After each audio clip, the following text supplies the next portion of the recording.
lại chú nâng thế thôi thì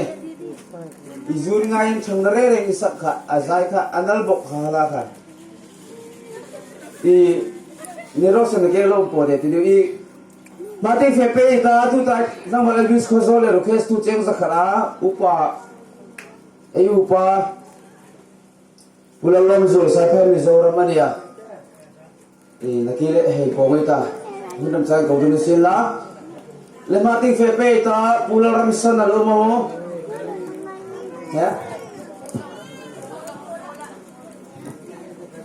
pularam san ila umanutun ila dit tak sak dingin kanung puche pularam san stesa ibingkan lamane ming pegrole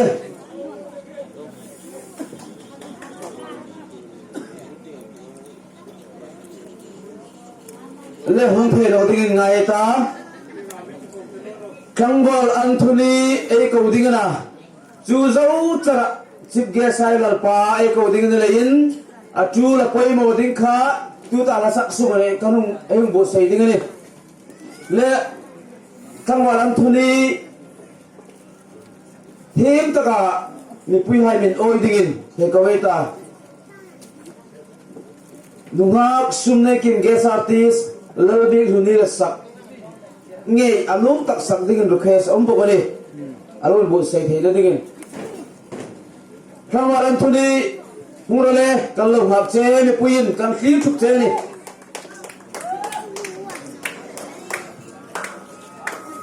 Kangwal Anthony lo me tele kallo be di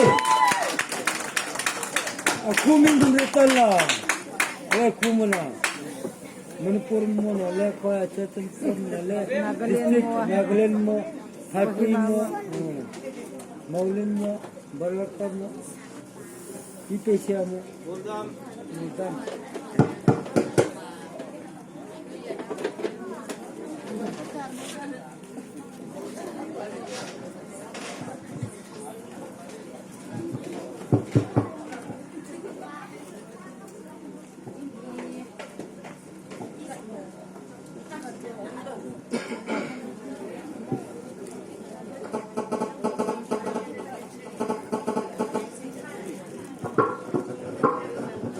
rin nun khovel in thena tilang sakat